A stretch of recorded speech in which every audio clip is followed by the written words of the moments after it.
A 42-year-old male is having history of urolithiasis since 10 years, and his history of lithuria multiple episodes, and he had history of hyperuricemia and gout since 2 years. Okay. Now just I want, since the history is for 10 years, just I want to know the spectrum of disease, what is having actually. Has he undergone any interventions or any hospitalization or any evaluation here? See, that will come. Okay. What are you interested? He's got it for 10 years. Yes. So I sort of thought you were asking a very good question. Oh. What is that spectrum of disease you referred to? How severe I want to know the disease actually. That you'll see as you go along. Okay. In a way, you're right. Okay. So when we say urolithiasis is a very loose term. Okay. Right? Yes, sir. So what you would perhaps want to know is where the stones were. Okay. Did they pass out spontaneously? Yeah, Did they have any other systemic problems? Okay. Like diarrhea, which could mean malabsorption, Okay. so on. But we'll wait, let them present, we'll see. Okay. If we don't cover this, then we'll ask all these questions. Okay. He presented to us with history of left flank pains since 2 days, and his fluid intake was 2.5 liter to 3 liter per day. Okay.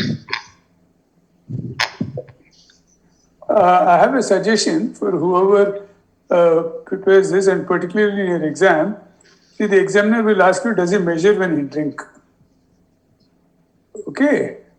So best is to use some common terminology like 5 glasses a day, 8 glasses a day, or a bottle of mineral water a day. Something like that to which you can easily relate. I know when you write history, you might write all this, but in an examination, sometimes people are very finicky. Okay. Somebody go on.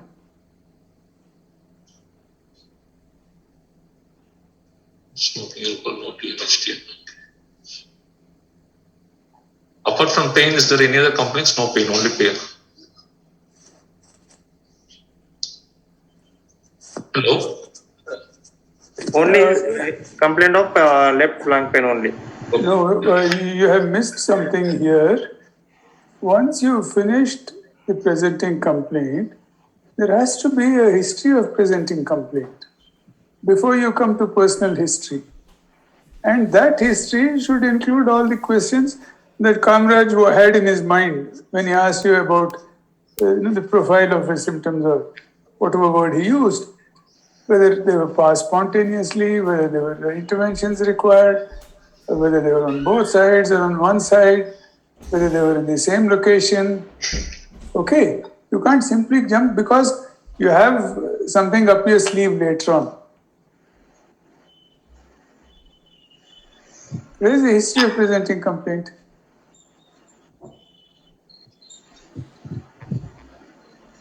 Not there, isn't it? Okay, let's move on. Remember, when you proceed in a sequence, you're less likely to miss something. And if you're presenting to somebody else, that person can understand the case better.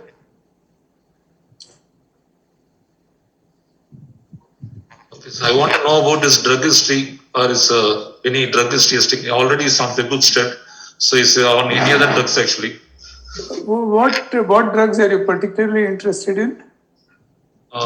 Any anti-cancer drugs, all those things actually. Hey, Yampa, why are you jumping to cancer in this poor fellow? Huh? Are there no non-cancer drugs which can cause urolithiasis?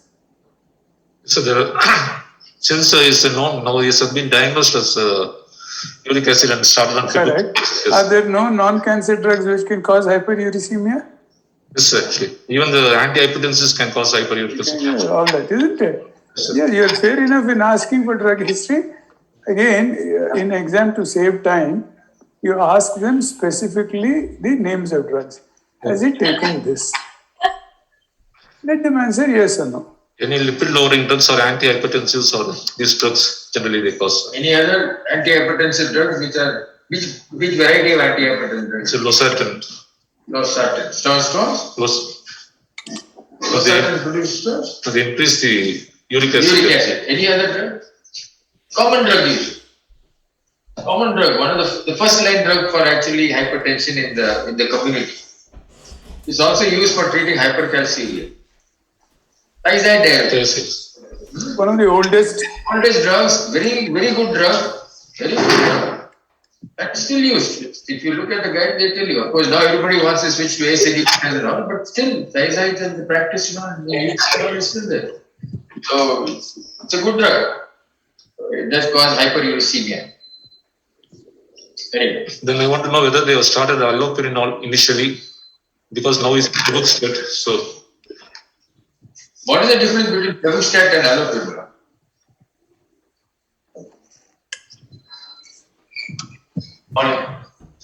both are xanthine oxidase inhibitors, sir, but this is a non-parent xanthine oxidase inhibitor, Debuxstat. It's a long acting. Okay.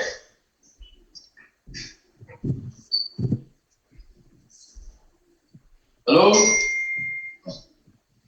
On general examination, his BMI calculated was 34.5 and pulse rate was 90 and blood pressure was 120/80. Okay. What's the significance of any of these parameters? The BMI is a class 2 obesity, sir. It's a very significant factor for uric acid formation, actually. Uric acid calculus. Yes.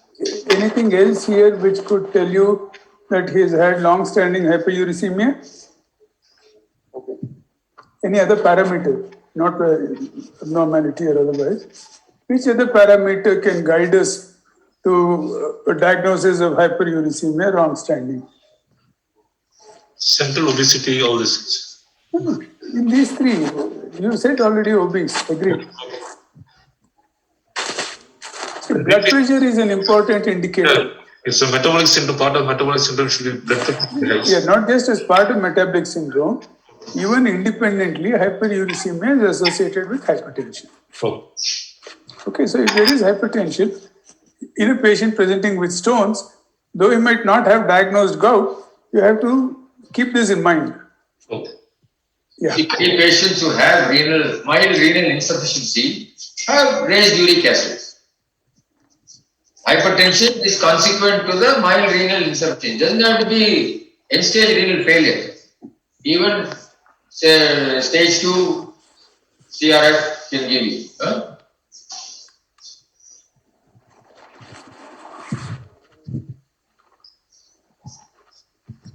Okay, you want to carry on?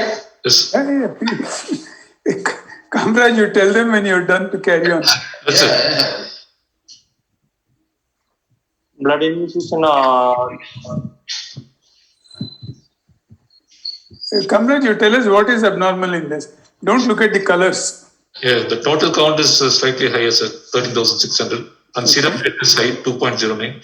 And the serum, I think it's serum uric acid, it's 8.1, it's more. The normal value is 7. That's what we said just now. What is the significance of this uric acid in the light of the raised creatinine? Yeah, that's slightly raised actually. No, in the light of it could be because of not the necessarily primary hyperuricemia, it may be secondary to the raised creatinine. The relationship here is both ways. Uric acid can cause raised creatinine can cause raised uric acid. Okay. Okay, sir. So what do you do now? Proceed.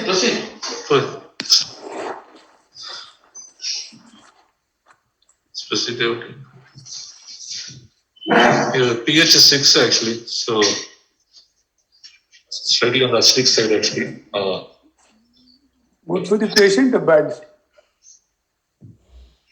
Actually, less than 5.5 is more prone for uric acid, but even 6. Yeah, but I'm asking, is 6 good for the patient or not so favorable?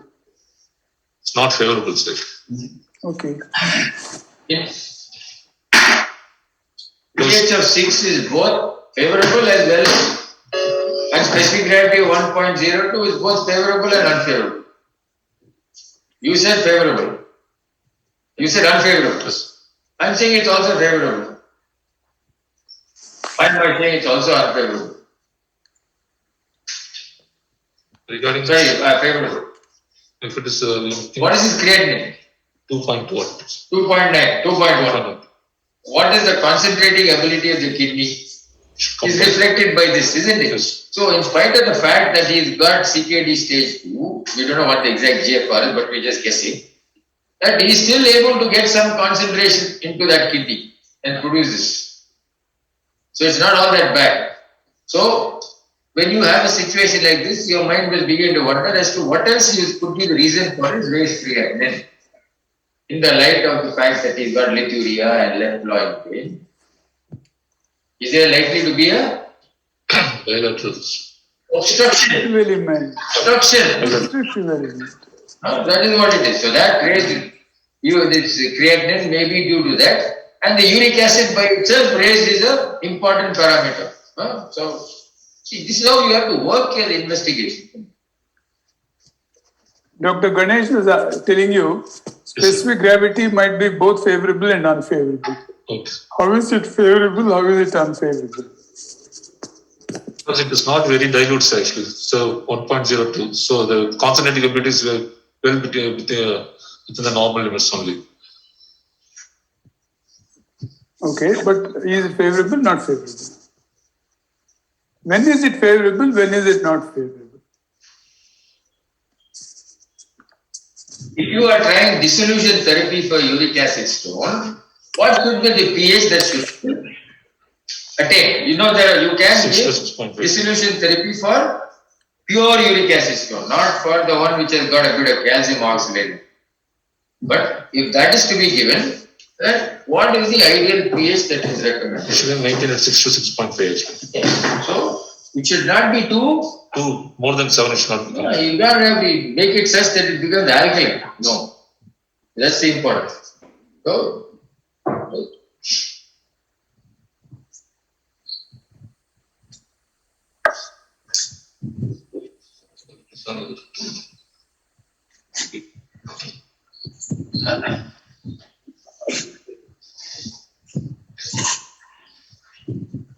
since the creat is high, sir, and the ultrasound has picked up only one side stone, so I want to go for a NCCT to rule out bilateral uretic options. Why do you want to go for NCCT in this case?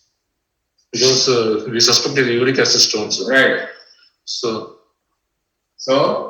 that will be more accurate to find out to rule out bilateral. No. Between a KUB and an NCCT in this patient, which is more favorable?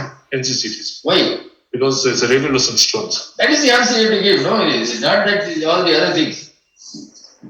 It always been KUB, ultrasound, KUB, but in certain specific situations, NCCT scores.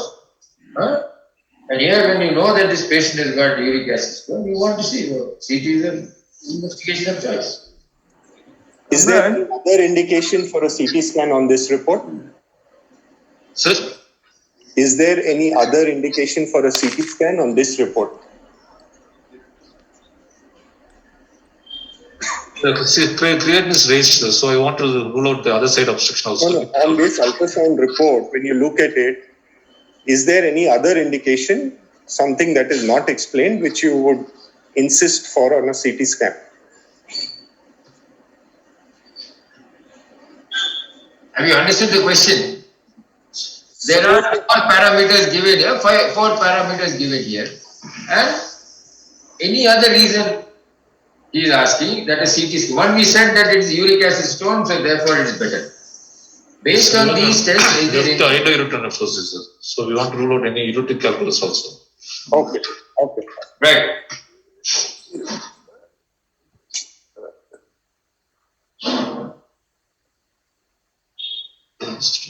We didn't do a CT scan.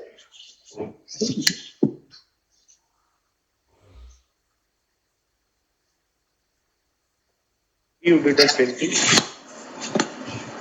Kamal, do you agree with the stenting as a primary management for a 9 millimeter stone and maybe a smaller ureteric calculus? I was just going to ask the same question.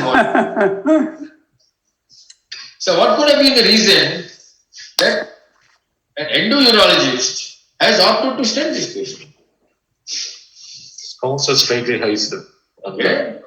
And the state was high. At what level of serum creatinine will the surgical risk increase to a point where you want to palliate the creatinine level before you operate, especially endourologically? See, the old paradigms for open surgery were different, the reasons were different. In endourology, what is that serum creatinine cutoff where you think, now this is risky, let us first palliate, bring the creatinine down and then do definitive management? Yes, more than 2, sir. Why more than 2? What is the reason you don't accept more than 2 creatinine for endoscopic interventions? No, you think Dr. Mohan has asked a question, what is the level of serum creatinine? That is the upper limit. Begin to think now, is there an upper limit?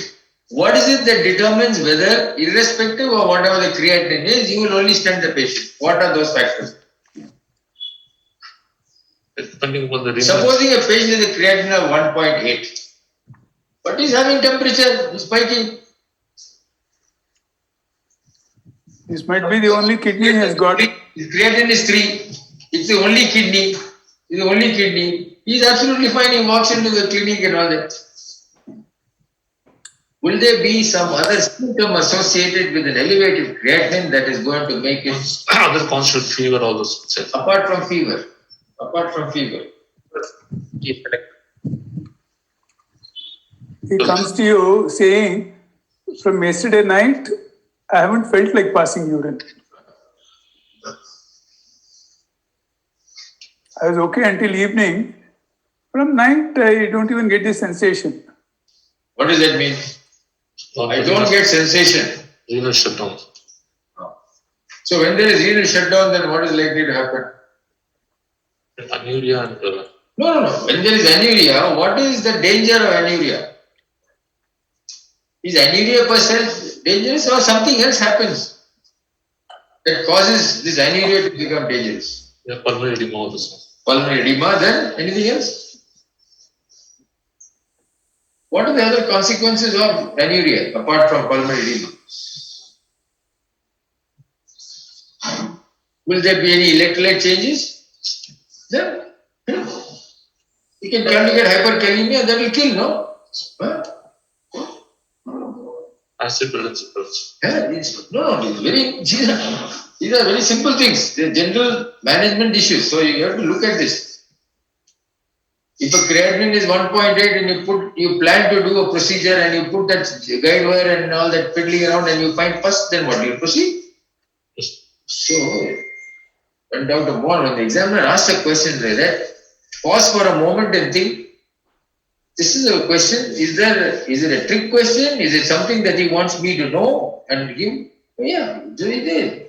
You must be bold upfront and with your answer and say, sir, these are the things that I'm concerned about. You explain your stand.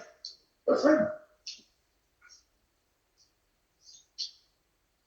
So why do you think this patient underwent a left ureteric stenting with a creatinine of 2.9? 2.0.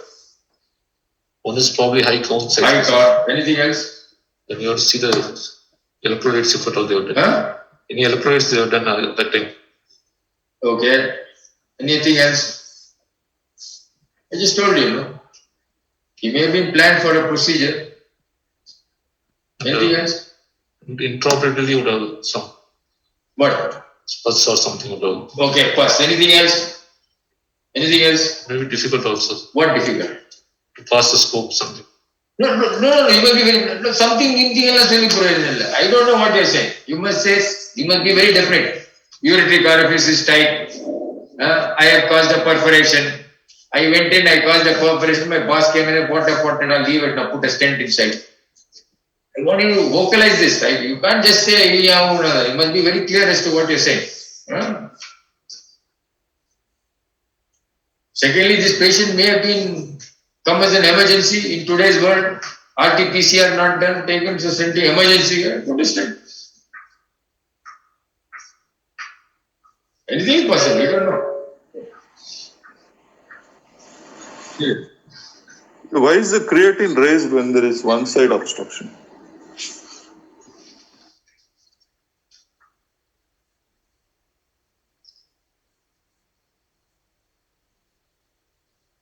You may have underlying It's not one diagnosis. these patients. There is a spectrum. So what all could it be? He's asked a very straight question. Why is the creatinine raised when Only one side is affected. when only one side is affected? Why? You are answering. Think about it. Even the other kidney may not be able to compensate for this. Okay, the other kidney may be defective. But they have said that the ultrasound shows the right kidney is normal. Right kidney normal means what? Yes, On ultrasound. no stones they have mentioned. No stone. What else does it mean normal on ultrasound? No dilatation. No dilatation. What else does it mean on ultrasound?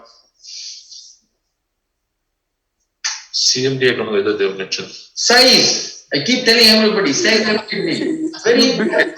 You begin with size, ecotexture, and then go on to the other things. The ultrasound is only telling you one picture of the size, okay, there is no dilatation. It has not told you what the weight of the kidney is. Alright? This patient with uric acid disease may have tubular nephritis. That kidney may look alright, but he's obese, so he's got big kidneys.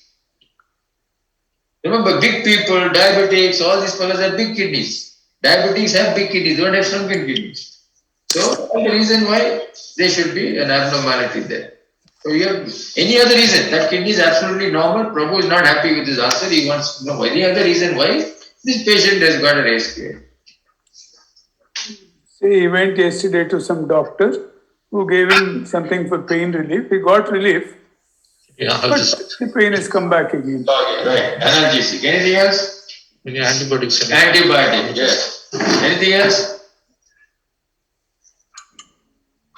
These are all very clinical questions. Very clinical questions. It's not anything high funda molecular level. Very clinical questions. What are the?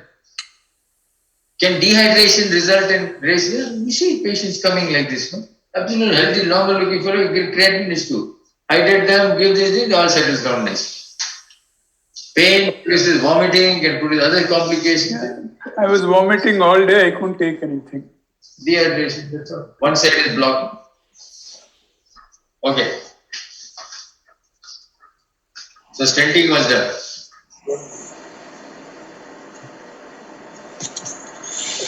Kamraj, I want to ask you a very simple, silly question. Will you use the thinnest stent possible or the widest stent possible? Thinnest. Why? After all, drainage will be better with a bigger stent.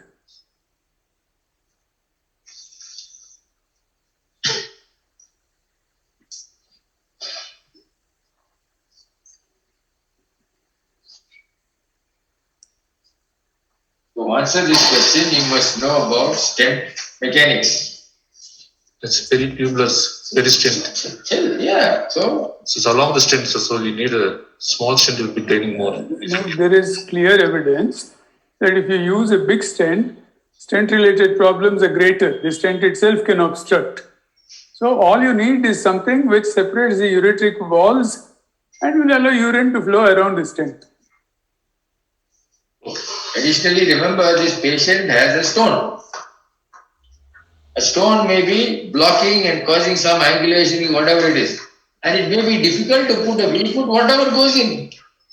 The smallest thing goes and we'll go negotiate and go through the site somewhere.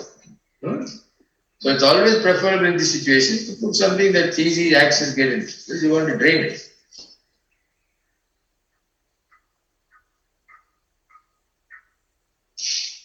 Okay, now they've stented. Yes, The sir. patient has come to you Okay. with the stent.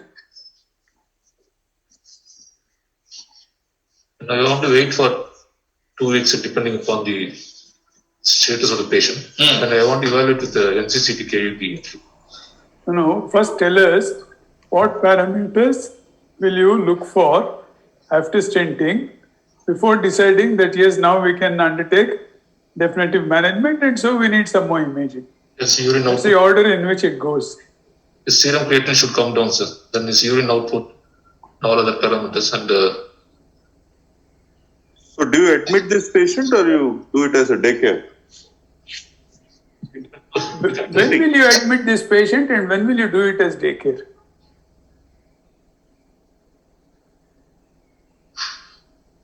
here, when we expect the patient, when we anticipate post-obstructive diuresis, then we have to. So when do you anticipate post-obstructive diuresis? For example, the patient is in renal shutdown, anuria, all those things. Yeah. So, the spell it out, don't say all those things.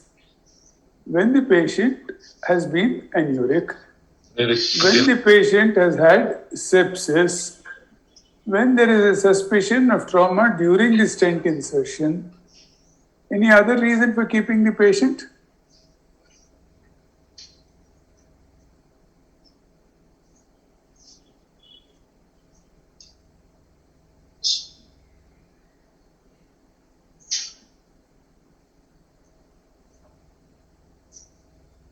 The patient might be all right at the time of stenting.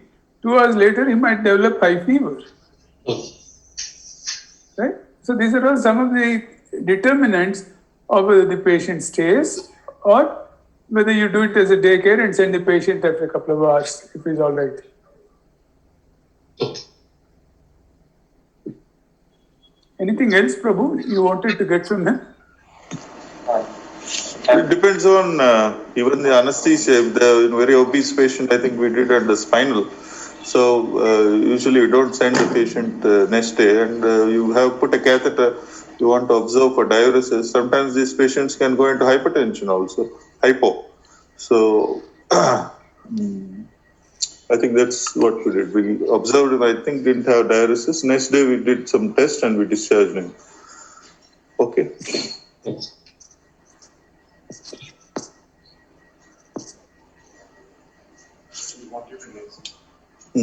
Okay. Any other? Next. No, just go back to that. Just look at the right kidney. It looks bulky, actually.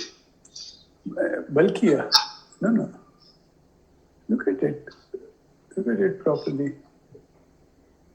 This isn't a bulky kidney. For the same cut on the left side versus the right side, is there a difference in the amount of kidney tissue that you are seeing only in this slice? The right side looks more saturated.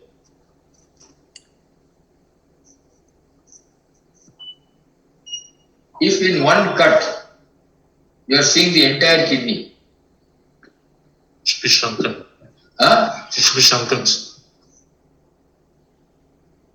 That is the way they ask the question. Look at the whole. In one cut, you are seeing the whole kidney, you are seeing everything, upper cold, middle, everything. The kidney has an entirety. And remember, the ultrasound said it was normal. Huh? They didn't mention the size of the kidney. One of the most important parameters of renal dysfunction is size. Very important. And you'll also notice that the calyces are split into 2 groups on the right side. Oh, Right? So the calyceal anatomy also is more complex. Yeah, let's move on.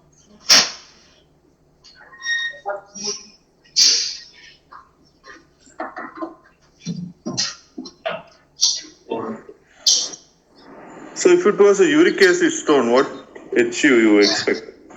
it should be 300 to 600, sir.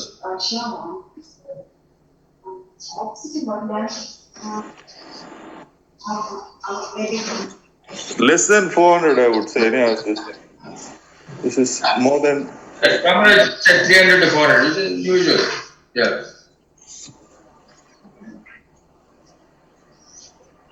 So now what do you want to do?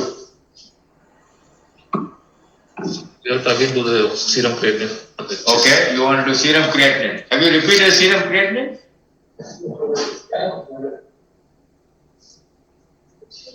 Okay, they put in the stent immediately. Next day, they send the patient for a non-contrast CT. So from now on, how do we proceed? Creatinine came back to normal. Okay. Good. Generally, we wait for 2 weeks, so the creatinine everything will come down actually. Fair enough. It has come down. Now what? Total cost. Then we have to plan for definitive management actually. Okay. See again, my suggestion. In the examination, don't use these broad terms. Okay. Definitive management, investigative cascade. Okay, you clearly say, I would like to do a ureteroscopy and possible intrarenal surgery. Okay. Retrograde intrarenal surgery. If you got some other plan, then say this is my plan. So the examiner knows that you've seen all the things in the case and you made up your mind on logical lines. So You can't say, One more thing in the exam. Remember, if you say I will do URS, the examiner will ask you why you are not doing PCNL. If you say I am doing mini per PCNL, he will ask you why are you not doing URS. This struggle, this battle will go on. So you will have to just be, what is it? Yes for this becomes no for the other. That's all. I will do left RIRS for this patient actually, since it is a low density stroke. will that be the first procedure or something else? Is there something in the way until you reach the kidney? You have to do the stent removals. Okay, you remove the stent, fair enough. Is there anything between the kidney and the ureteric orifice?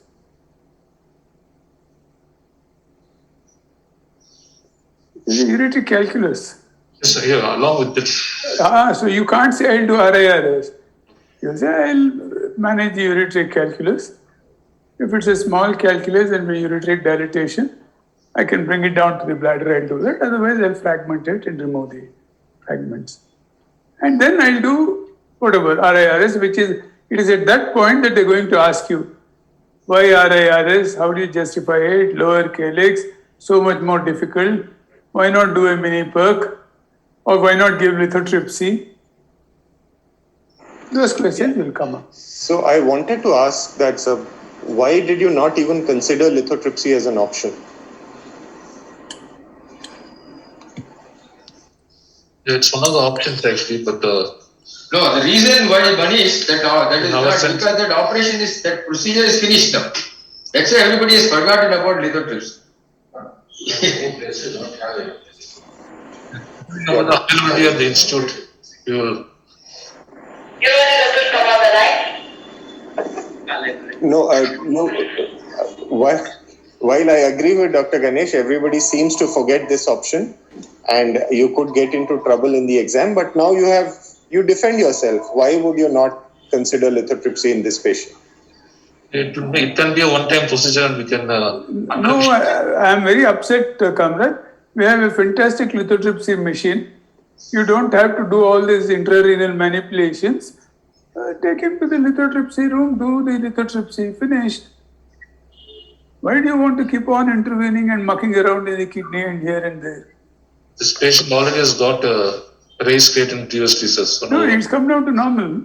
It's come back to normal, but defend yourself now. I am saying that you are right. Let's say I am saying you are right. We will not. What is the first factor against lithotripsy? One is stone density, sir. This is In the patient layer, you've seen all the history, everything. What in this patient is the first factor which is against lithotripsy, which is disadvantageous in lithotripsy? He said he was very obese. Correct. Yes. You have an obese patient, you have a relatively small stone, that too uric acid. It might be difficult for you to localize and fragment the stone effectively. Also, in an obese patient, the skin to stone distance is also much more, isn't it? Yeah? So the shock waves have to travel that way. Is there some way by which you can actually identify the stone? You are saying you could, because it's uric acid, you can't actually see the stone. No. Are there lithotriptans available where you can do it? With ultrasound. Yeah, so lithotripsy is possible. It is just that in today's world, before RIRS came, all these stones were treated by ultrasonic lithotripsy. The Wolf machine was treating all these stones. So, what's happened is that there's been a technological shift. Therefore, some of these more definitive procedures have come in, one shot in, out, take the stone and break it and be done with it. So I decided to give lithotripsy. Skin to stone distance was not too much on the CT. When I went and put the patient on the table, that cushion that is there, the gel cushion, that suddenly emptied. So now I have to order for fluid to replace it. What fluid do I order?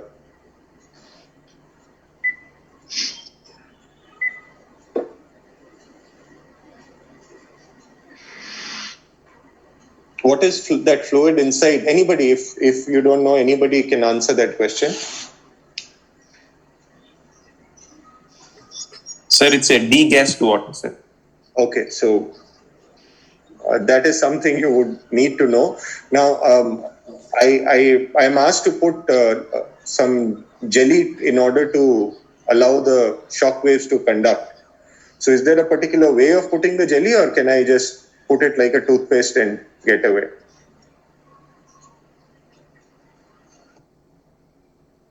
Sir, single blob you have to put, sir? Have you seen when this guy comes with that thing, we are good, we comes and put it? No publicity here. So Kamraj, I start giving lithotripsy now. I put one single blob of jelly so that there is no intervening air in that. What is it? Gelatin jelly or ECG jelly?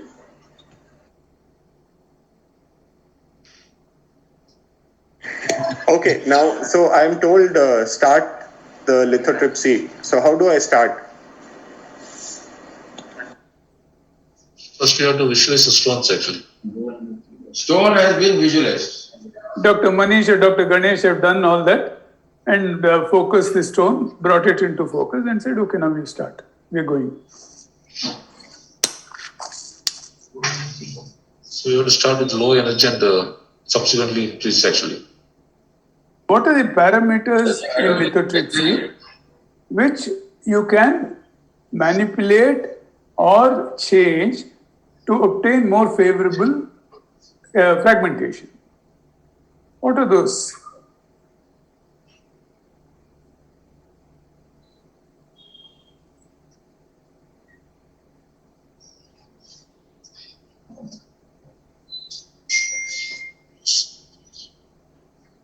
I think all of you better go and read all this, okay?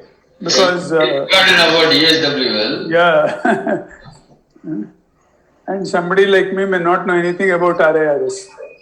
Correct me if I am wrong, the urology, endourology pundits. Is there a new technology on ESWL that has been developed? I learned somewhere, having read it. Is there something new about ESWL that's coming, the machine thing? Anybody knows? So one, you can relocate stones to more favorable positions. That had come. I don't know how successful that is. They have done something to the machine to make it more amenable to all these things. There are some new technologies. I can't put it down to what is it actually. Anyway. What they've done is reduce the size of the bellows. You know, those huge bellows which used to be in contact, they've reduced the size of the bellows. So the skin entry and the focal point diameter can be manipulated to reduce the pain. And fragmentation efficiency can be increased because now, like with laser, they have a wide spectrum of power and frequency, wider spectrum. But I don't think anybody is investing in lithotripters anymore. Whatever is there is being just flogged around or used till it actually dies, I guess. Anyway. So Sir, in Campbell, what was given is the recent advances is that VG track, where they used to track the stone. You need to fix it once. You need not change the position because any movement, you need not adjust the focus again, focal point of F2.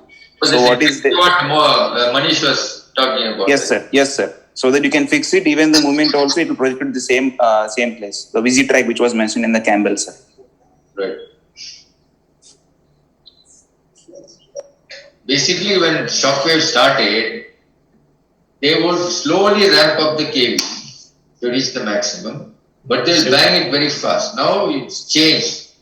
Okay, and the oldest machine, it was gated to the R wave. So with the ECG only, the HM3 was monitored with ECG, and it will shock the patient only when the R wave of the ECG triggers. So then they developed it to say, no, you don't have to do that. The current machines are not, although the patient is being monitored and has the ECG and oxygen saturation, it is not triggered with that.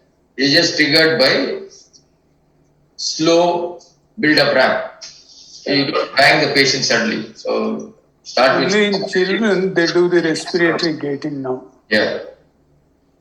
Children mostly it's all under anesthesia. So anesthetist knows what to do and they'll stop so that don't keep the street and keep moving. Kamraj, I'm not letting you go. How many shocks will you give? How many shocks will you give? At what rate?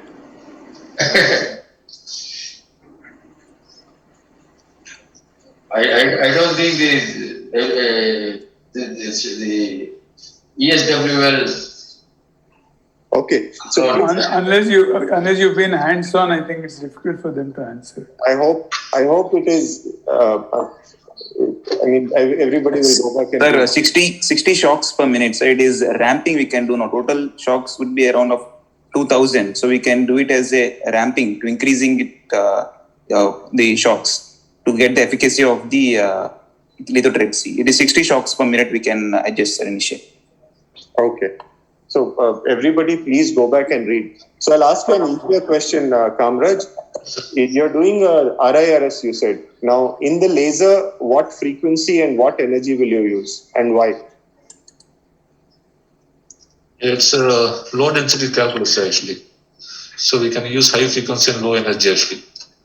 No. Again, here, when you answer, you must say, my preference is for this much energy and this frequency.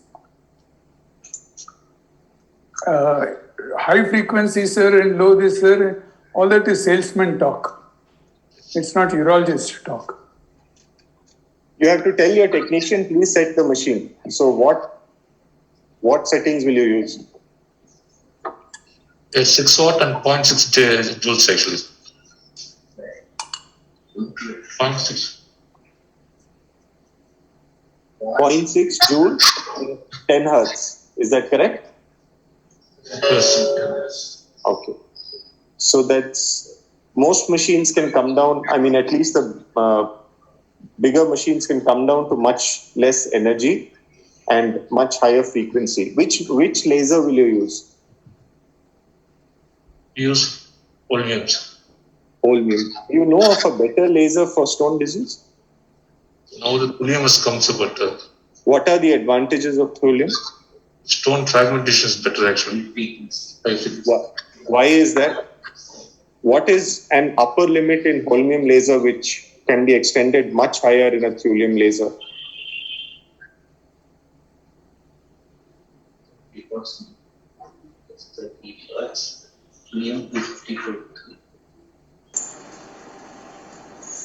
Frequency, sir. Frequency is much high in thulium, sir. Yeah. So with the holmium laser, you have a limit of around 400 hertz. You cannot go beyond that. Why is a laser machine so bulky?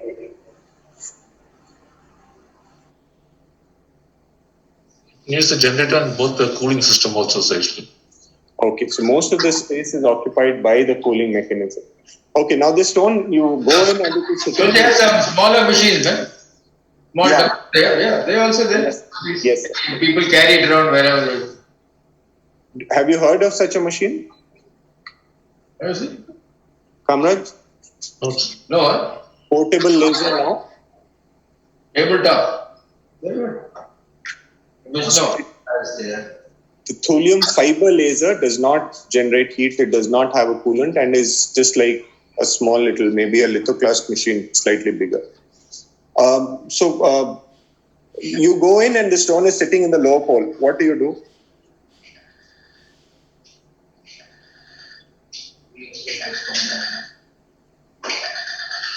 Stone is the lower pole. Some manuals you can do like. No, tell him what you will do. Yeah, you can. The stone harponing, you can take it. No. What will you do? What is the first thing you want should happen when you have the tip of the flexible ureteroscope at the entry to the calyx or in the pelvis? Yeah, first you have to see the deflection under the CM guidance actually. Okay. Anything a little before that? Of course, throughout you monitor deflection. That's there. Yes. You first want to see the stone. So we are located in that's what we stone located. Where, no, see, that's where the fallacy lies. See, ultrasound will not tell you if it is a compound calyx, whether there is another minor calyx leading from it, whether the stone is lying there, and whether the stone is in your line of vision with the endoscope. If it is lying to one side, then you might not be visualizing the stone at all. The calyx is 1 centimeter or 8 millimeters dilated. This is a 4 mm stone sitting in one corner.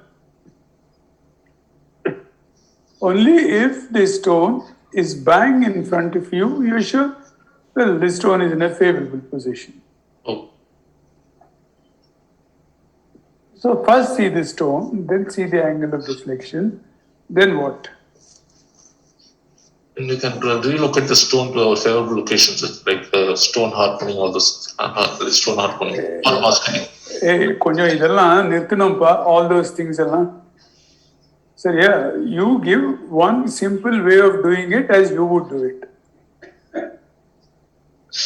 Okay. Either your basket or the harponing, yes. Either your basket or? Stone harpooning we can do. You'll do harpooning. What is a harpoon? Actually, it's an instrument used for the whalings actually. So whaling for fishing. Okay. Yeah. So is there an instrument here for harpooning? We separately don't use any instruments actually. So then you said harpooning. How is it done? The process just we hold the stone and just bring to the pelvis or that's not harpooning. Relocate the stone to favorable calyx in the photo. What's it to harpoon is done for PCNL. When you want to harpoon the stone, you see them, you push it and get into favorable. There is no harpooning. What harpooning is push it from outside. Have you seen any of these guys pushing one needle from the kidney side and putting the stone in? You are already looking inside it. You see nicely. In PCNL, the problem is the flexibility of the instrument is not there. If you bring a flexible nephroscope inside, then you can pull the by in all these cases. You don't need harpoon if you have a laser. Harpooning was a technique that was used in PCNL to make the stone which was not in your line and unfair, bring it into that because we didn't have the equipment those days. Now the whole thing has changed. So the simplest thing for you to cut the story short, stone in the lower calyx, sir, that instrument might break or whatever. I'll put it in line of vision, fire it, that's all. Straight shot is always better, whether you use a gun or whether you use a bloody laser. Bullet will not go around the corner. Only Rajnikant's bullet will go around the corner.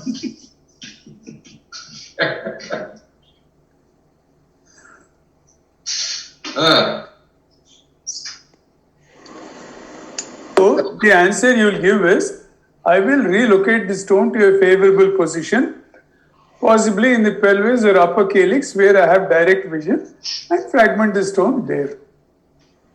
They ask you, how will you do it? Sir, I'll use a basket. So the anesthetist tells you, very obese patient, I'm planning a spinal anesthesia. How will you react? You should tell no, sir. How You should tell no, sir. you are not.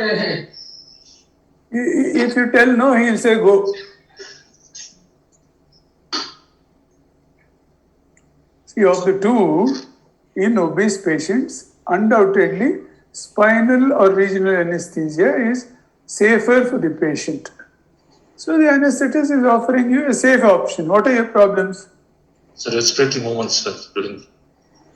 Okay. So once you got the scope inside, what's the problem with respiratory movements? In PCNL, yes, it's a problem. This is endourology. Here we have the problem with the breathing, during the breathing excursion, sir. So you should. What happens? See, once you are inside and visualizing the calyx, seeing the stone, with respiratory movement, the stone is not going to move out of that calyx or move somewhere else. The distance between the laser tip and the stones, that you're going to bring that into a favorable position, isn't it? Yes. Where you can always adjust, or you can ask the patient to breath hold and use the laser. Okay, you can't say I want only GA. Patient might have other contraindications or risk factors for GA. You think, Kamraj, you think if it's really a disadvantage to have spinal. Yeah, so after some experience, you will be able to manage the respiratory excursions. But it is easier if the anesthetist holds it for you, because there is a change in the relative position between the stone and the scope. The angle changes whenever there is a breath. So that can be a difficulty.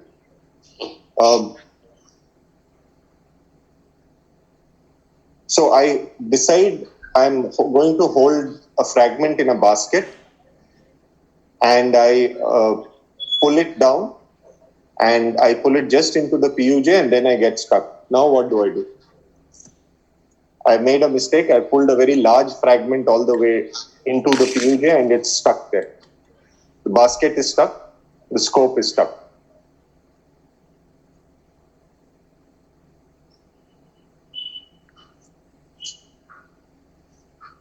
These also stuck.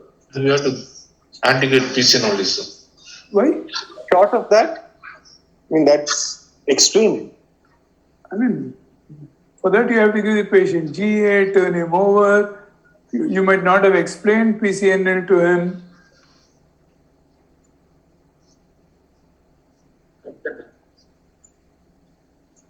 Can you get the scope out with the basket in place in the pelvis? We have to cut the basket in the just near the scope, sir. Sorry? We have to cut the basket, sir. Stone basket we have to cut and leave only the basket part inside, sir. The handle we have to cut it out open. Why? You might still want to hold it when you're doing the rest of the job. You won't cut anything. See, many of these baskets come with detachable handles. So the one we have is actually not with a detachable handle. He's given that answer. So yes, first you will dismantle the basket. If the basket cannot be dismantled, then you will cut the basket. That's a very routine problem we face very often, even during semi-rigid ureteroscopy. So you've never seen that happening, or you've not used baskets, Kamraj? It was stuck, sir. That's why. Never got stuck. Okay, can get stuck. So either you have to then first either dismantle or sacrifice the basket.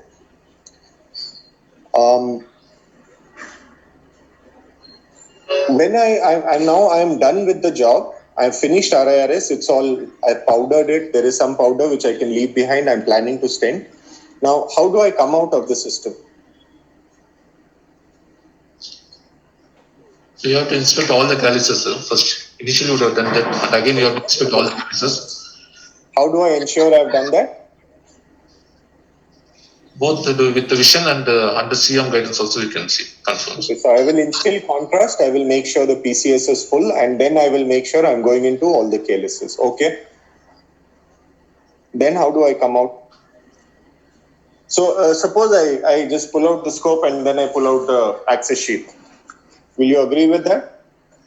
If you want to see the whole ureter, we have to come along with the access sheets actually. And what are we looking for?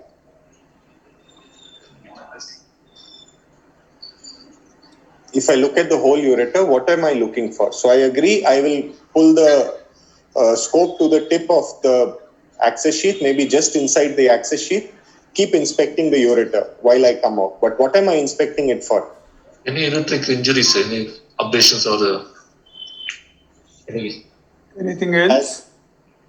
any residual stones? Not residual, a fragment which is migrated, which you think can cause a problem. Not small enough to pass. Okay. So if I have to document those injuries, is there a way of they have been classified and I can document? Thompson classification is as it. Grade 0 is no injury grade. 1 is mucosal contusion. Grade 2 is ignoring the grade 3 is smooth muscle and grade 4 is avulsion. Yeah.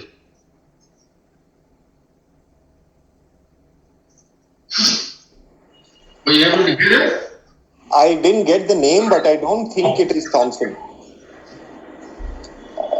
Anybody, Karunakar? Traxer and Thomas, sir. Traxer and Thomas. Yes, Traxer. Yeah. Okay. I'm a Traxter. Yes.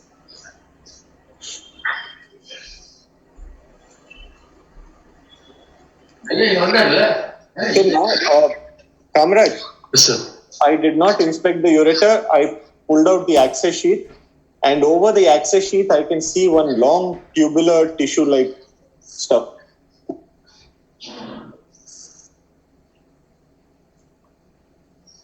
The whole access sheet is covered by some tissue. Okay. White tube. There's a nice sleeve of tissue around the access sheet. Like a kebab, it has come out. What is happening? Can be complete ureteric avulsions. Okay. So now what do I do? Now this is, now you have to think, now what all are your options? First, you have to go and talk to the patient's attenders. Okay, now let's stick to the surgical options. What are your surgical options?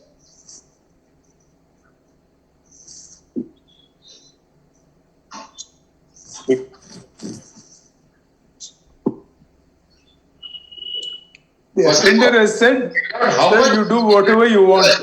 You have to find out how much of the ureter is avulsed. Is it from top to bottom, bottom half, mid half, all that? So you address the fact that yes, there is a sleeve of tissue on that access sheet. It's likely to be the ureter. At which point from which we got detached, we don't know. So what will you do now? So we have to do a laparotomy on this. No. Arre. How do you assess? How do you assess that how much of the ureter is gone? Remember, the ureter is hanging now outside his urethral meatus. Laparotomy will not show you where the proximal ureter is, the distal ureter is. You have to go back in, you have to go to that ureteric orifice wall, go back in, put some contrast, see if there is any ureter, go into there and see if there is any ureter left there. From PCN, sir, or He's got no PCN. no, You've done a uteroscopy, man. no, dye, I'm telling. Dye. No, you haven't put anything. You just come out. You come out. The first question was inspection of the calyces. That's finished. That question is over. Now he'll ask another question when you come out. There is no dye question. Don't get confused. The dye was there in the previous question. I agree with you that the dye was there. Now that question, he's asked a different question altogether. Maybe you didn't understand it. There is no contrast in the kidney now. But as you come out, is that right, Manish? Yes, sir. Yes, sir. The contrast, the only ureter is there. So you have Contrast to would have got washed out by now. Washed out, drained out, anything. You have to first assess the magnitude of damage and then plan whatever is necessary. So I don't want to do a laparotomy in an emergency situation. The family is not consenting. Do I have any other option? We will do PCN on this. How do I put a PCN? He said no contrast. We have to drain the kidneys actually. We don't know what is extent. Correct, Kamraj. Yes. But how do you know where to put the PCN? You need some guidance to place the PCN catheter. So what do you do? How will you do it? The ultrasound guidance. Dr. Vishnu, please come. Call him. He will come with an ultrasound dabba. He will put ultrasound guidance. Be bold and answer, man. We have seen this so many times. We are doing it here. I mean, not for aversion, but ultrasound guided punctures are being done. No, all these abscess drainage, difficult PCNs, and your leaks here there. Ultrasound guided puncture. Okay, so Kamraj, this ultrasound guided puncture is all right for most situations where you have hydronephrosis. Now this is completely collapsed, no? It's So no hydro. Any other way?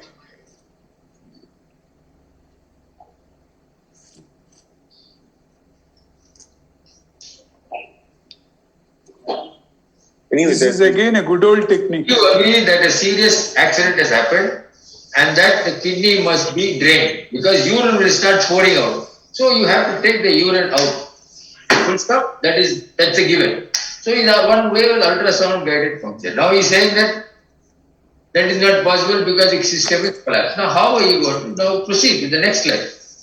You still have to drain the kidney. Yes. So what will you do? we need to do ureterostomy. Huh? Ureterostomy. Ureterostomy. How do you know there is any ureter there to do ureterostomy? You see, our problem is that How much of ureter? You don't know. we don't know how much of ureter is left. We don't know whether it will reach the skin. Is there any other way you know of opacifying the PCS?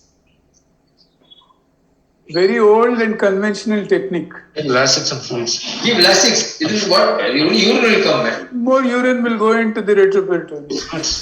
Fluids. Right? I don't think you understood the question. You want to opacify the system. How will you? How will Lasix opacify the system? Some IV indigo carbon. Indigo, not indigo carmine. How can indigo carmine opacify the PCS?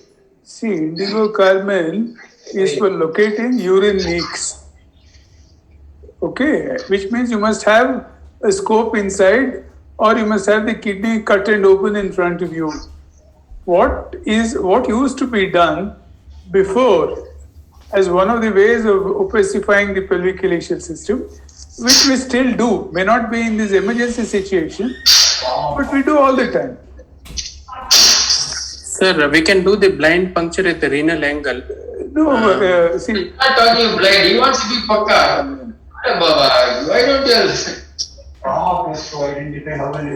can you put any contrast in that kidney? IVU, sir. Intra of IVU we can do. Yeah, give IV contrast. IV contrast, you will opacify the system. You give Lasix to wash everything out. So you give IV contrast, see the system, then puncture. So simple question.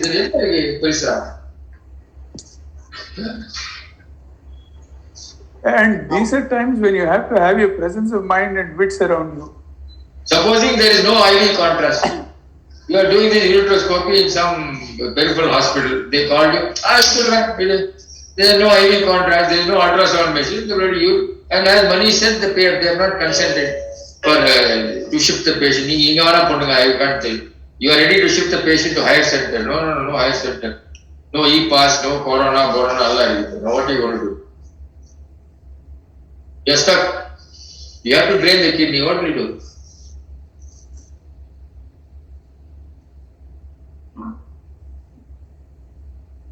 You've got a knife, you've got a theatre, you've got a catheter, isn't it? Do an open nephrostomy.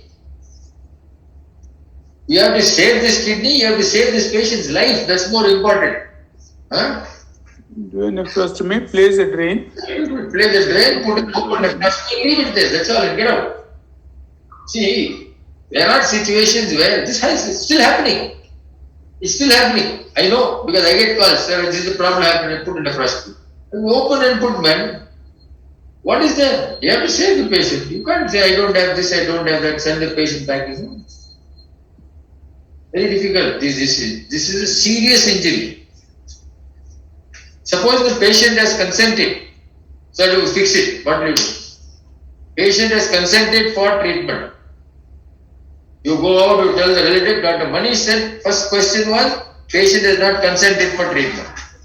So you all this endourology drama goes on. Now you say, patient has consented, sir, you do whatever is necessary. I have full faith in you. What will you do? What else can you do? Again, depending upon the status. Patient is good. Patient condition is good. Very good. You ask the question, status of the patient, very important. Check with anesthetic, all that. Very good. Patient is good. What will you do? And if the ureteric ends are approximate, then it can be a primary anastomosis. Ureteric ends, you are talking of something that is probably never going to happen in a ureteric avulsion. The two ends of the ureter will be like beautiful for you. Kamraj will come and tail portrait will come. It won't happen. Here, the tube is lying around the urethral meatus. Yes, We pulled it out. so it is not like that. So you can do a definitive procedure, whatever has to be done. So you do an open laparotomy or whatever you said, open the patient, assess the degree of damage. By the time you already assessed from the bladder end, how much of ureter is there or not. But invariably, ureteric avulsion, the ureter is devascularized. Trying to fix it by stenting temporarily is all a waste. It's okay for the time being. It will drain the system, it will avoid. But the moment you pull the stent out, the ureter is strictured. Gone. Okay? It is very, very, very difficult to salvage a ureter which has been diseased. Two anatomical organs in the urinary tract, both beginning with U, having the same letters except one. Ureter and urethra. You screw the two, you are screwed for life. Alright? So the ureter is very unforgiving. And if you have the best situation, repair it. It may even be an ileal ureter, it may be a body flap, whatever is there, but you can repair it. In the early days, they will say, no, patient's condition is good, it's possible. You can do an emergency ileal ureter for the whole thing. You can do a body with an ileal. Renal descensus on the body, whatever is there can be done. Even done a transuretral ureterostomy if you have a favorable length.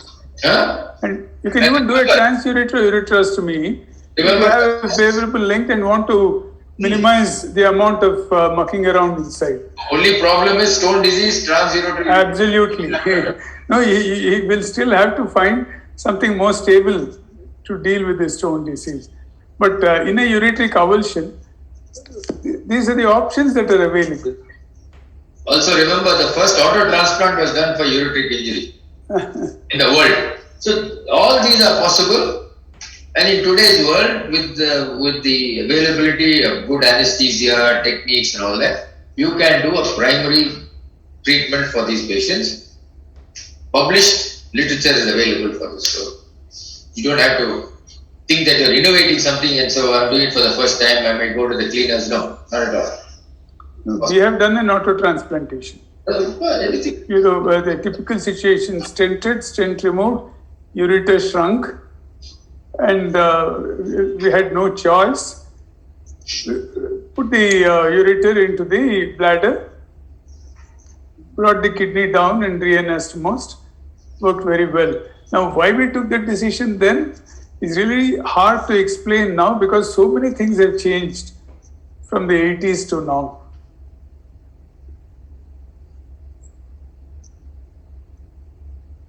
So is there any medical treatment for this man? Once it's a uric acid strongly confirmed, then the mainstay is good hydration. So you have to put out at least 2.2 to 2.5 liters per day. So hydration, number one. Number two, what advice?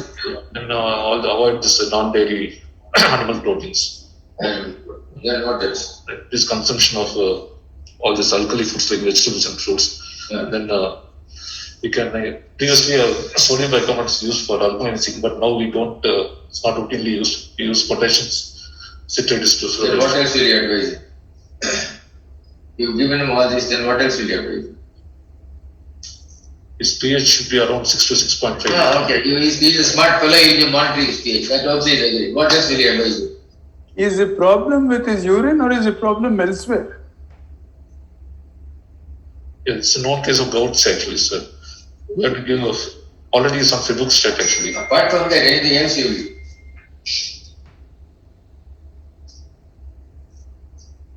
You ask him to at least reduce his weight. Huh? He's got enough room. He's got the metabolic syndrome here, isn't it? So he has to have serious weight reduction. Obesity by itself is a risk factor for this. So he has to have weight reduction. And last but not least, he's from the state of Karnataka, where all the bars are open. We can't have the Laji Joseph formula. He's not alcoholic, huh? No, he doesn't consume alcohol. He doesn't. Only the surgeon is, sir. Huh? Only the surgeon is alcoholic.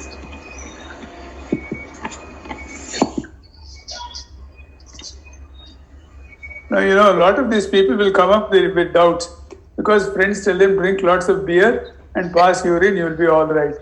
So he is to be warned that alcoholic beverages are bad for his uric acid. Whether it's gout or whether it's uric acid stones, the effect is the same. There's going to be a flare-up.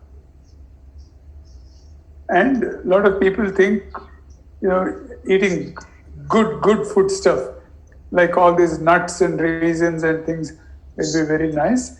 They have to be advised against those also, because they're all high in purine content, and he shouldn't be taking much of those.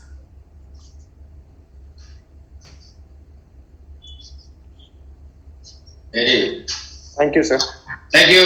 Thank you. Thank you all. See you next.